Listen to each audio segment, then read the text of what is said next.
Glad to have you with us. I am Mary Kanu, and this is the Truth Report. Today on the broadcast, militants escalate deadly attacks across Nigeria as the government scrambles to reset its military command. And Christian communities from Nigeria to Congo are under siege, but few global voices are speaking out. As religious tensions escalate in northern Nigeria, so too does the violence. Jihadist groups, once thought to be in retreat, are now staging deadly comebacks across the region. Over the weekend, at least 22 people were killed in attacks spanning Borno and Adamawa states. And on Monday, a roadside bomb claimed 26 more lives. Terrorists from Boko Haram and ISWAP are now deploying armed drones and improvised explosive devices with deadly precision. In response, Nigeria has named a new chief, Major General Abdul Salam Abubakar, to head operations in the northeast. But Borno State Governor Babagana Zulum says the military has been too slow to respond and militants are regaining territory. And this isn't just a Nigerian story. Across the African continent, Christian communities are under siege. Church leaders are calling it a silent war, one the world is choosing to ignore. From the mass killings in Congo to ransom kidnappings in Kaduna and church burnings in Nigeria's Plateau State, Christian minorities are facing targeted attacks with little protection from their governments. So far, the global response has been silence. In Nigeria, the evangelical church winning all, known as ECWA, is sounding the alarm. Their leaders say Christians are being hunted down, kidnapped and killed in a wave of coordinated militia attacks. Over 20 lives have been lost and over 100 individuals, including church members and community residents, have been abducted. The church has already expended hundreds of millions of naira as a ransom payment, yet over 50 individuals remain in captivity. In one attack in Bokos County, Plateau State, 40 Christians were murdered, including 2 pastors. Over 200 homes were destroyed. Similar attacks on farming villages are crippling local food supplies and tearing families apart. Every community, too, as much as possible, prepare itself by being vigilant at all times, as these attackers can strike at any hour of the night or of the day. But the violence isn't confined to Nigeria alone. In February, in the Democratic Republic of Congo, jihadists with ties to ISIS abducted 70 Christians from the village of Mabai. They tied their hands behind their backs and led them to a church in the village, brought them into the sanctuary and beheaded them. What is truly shocking is that no one in the world seems to care. Experts say Africa is now the global epicenter of terrorism. Jihadist groups driven by extremist Islamic ideology are targeting Christian communities from West Africa to the Horn of Africa. African Christians are experiencing the brutality of an October 7 all the time, and no one seems to care. Across Nigeria and the African continent, the message from persecuted Christian communities is clear. They are under attack. Church leaders warn, unless the world pays attention now, this hidden war will only grow. So what is fueling this surge in anti-Christian violence, and why is the world staying quiet? Well, joining us now is Chris Wadibia, a human rights advocate who has monitored religious freedom in West Africa for years. Chris, thank you for joining us. Now, you followed these issues closely. How would you describe the situation for Christians in Nigeria right now? Well, I think that's a great question. And I would say the situation facing Christians in Nigeria today is very severe and very grave. We know for a fact that Nigeria is the anti-Christian violence capital of the world, where upwards of 80% of the annual killings of Christians that happen in the world happen in just Nigeria alone. And so we know that, of course, Nigeria is home to groups like Boko Haram, but there are many others as well, that these are uh, extremist religious groups affiliated with the Islamic religion. And we know that Christians are disproportionately suffering the brunt of the violence in Nigeria when it comes to religious violence. So I would say that the situation for Christians in Nigeria is very severe, and that steps need to be taken by the local government agencies, the federal government in Nigeria, the state governments in Nigeria, to protect Christians and guarantee religious freedom. Well, some say this is a crisis being ignored by global leaders. Do you believe the international community truly understands what's happening to Christians in Nigeria? Yes, again, that's a very important question. And no, I do not believe that the international community is entirely aware of what's going on in Nigeria when it comes to the persecution of Christians, particularly when it comes to the global Christian community. Christianity is the world's largest religious movement. There's 2.5 billion Christians. And the vast majority of these Christians are not aware of the significant violence and the attacks that are carried out regularly against Christians in Nigeria. Nigeria, of course, is the giant of Africa. It's upwards of 240 million people. It's a very large and fast-growing population. And so Nigeria globally is a country of significant economic and political importance. But when it comes to the persecution of Christians in particular, I do not believe that sits alongside in terms of matching the awareness that the international community has about the significance of Nigeria. The international community is very aware of Nigeria's significance, but the international community certainly does not know the extent of the violence that is taking place against Christians in Nigeria. Now, there's been a growing debate over whether Nigeria should be redesignated as a country of particular concern. Nigeria's federal government disagrees, but given the ongoing violence, should the U.S. redesignate Nigeria as a country of particular concern? Yes, absolutely. Nigeria should be redesignated as a country of particular concern. When Nigeria by itself is home to 80% of the world's killings of Christians, that warrants Nigeria being redesignated in this instance as being a country of particular concern. I don't think this is even a subject that deserves to be debated. I think it is obvious. And I think that for the Nigerian government to say that it does not believe that that is the wisest course of action, that suggests there are political and additional factors that are motivating the Nigerian government to not want to be perceived by the international community in a negative light in another way.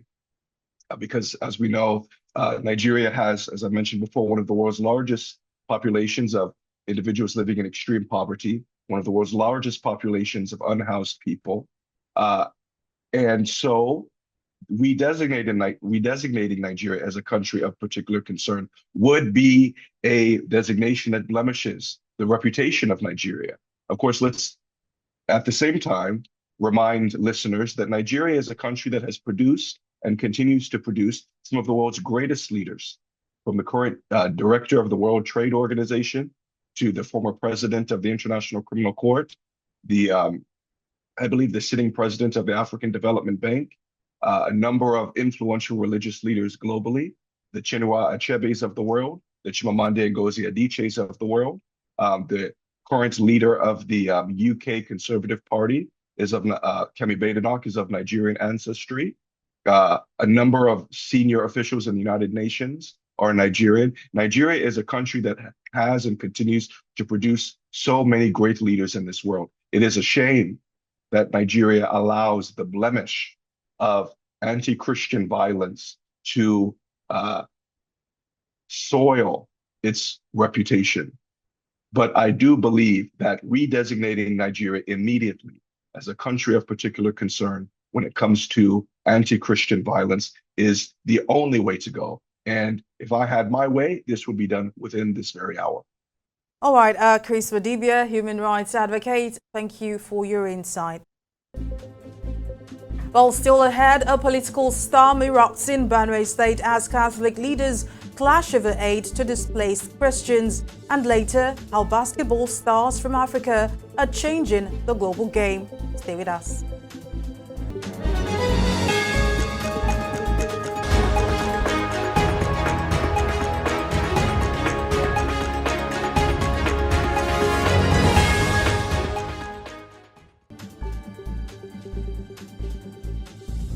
Thank you for staying. A rundown of today's top stories. New military leaders face a growing wave of attacks from insurgents in Nigeria's north.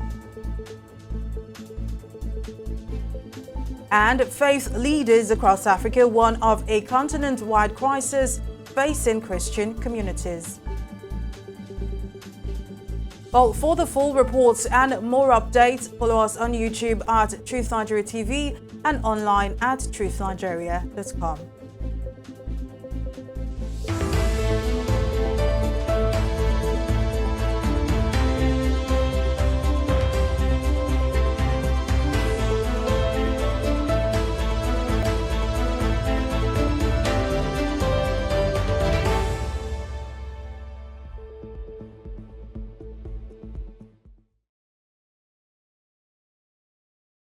While world leaders remain silent, some humanitarians are stepping in to help survivors. Reverend Dr. William Devlin, a U.S. pastor and longtime aid worker, is back in Nigeria bringing relief to survivors of terrorist attacks. In one tragic case, he's helping a woman named Lisa who lost both hands in an assault by militants.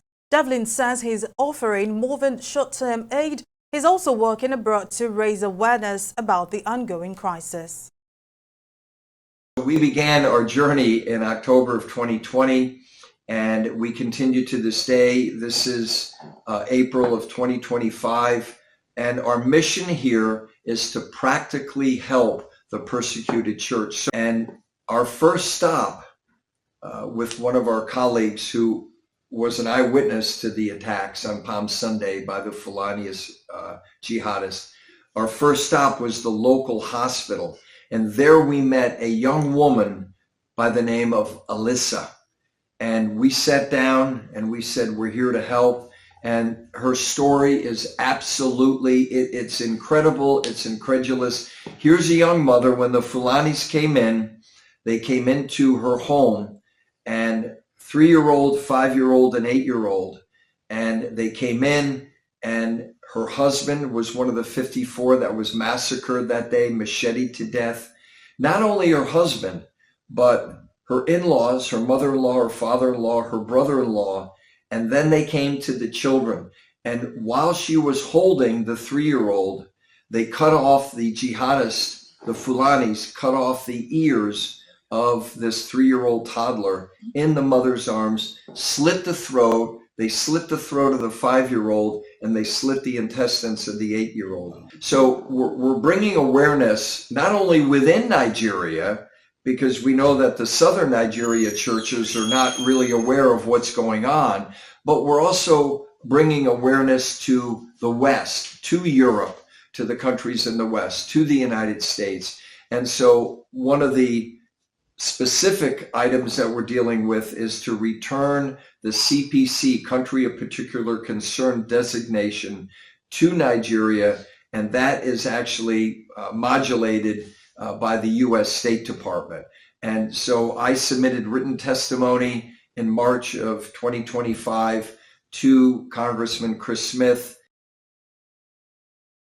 In Benue State, a high-profile visit by former presidential candidate Peter Obi has sparked controversy.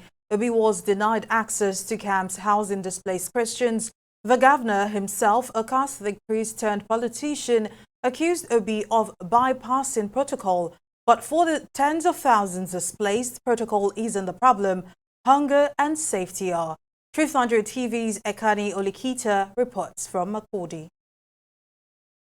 In the heart of Nigeria's Middle Belt, where violence by Fulani militants has driven out entire communities, Peter Obi, a devout Catholic and former state governor of Anambra State in eastern Nigeria, planned a visit to show solidarity with displaced families. But Benue State Governor Hyacinth Aliyah, also a Catholic and a former priest, blocked the visit. What you did, I've always condemned. Just a day earlier, Obi had met with Plateau State Governor Caleb Mutfwang to express condolences after dozens were killed in Christian farming communities. Obi later said he tried contacting Aliyah through official channels but was turned away while already en route to the camps. Critics say the governor's refusal may have less to do with protocol and more to do with optics. Thousands of Christians still live in squalid, overcrowded camps, conditions that contradict the governor's claims of peace and progress. Our governor alone, Reverend Dr. Hyacinth Aliyah, cannot do it alone. Except you help him, he has been trying. Right now, inside the IDP camp here in Itua, we have new arrivals that are here with us. At the center of this clash are two Catholic politicians claiming moral ground, one denying entry, the other seeking visibility.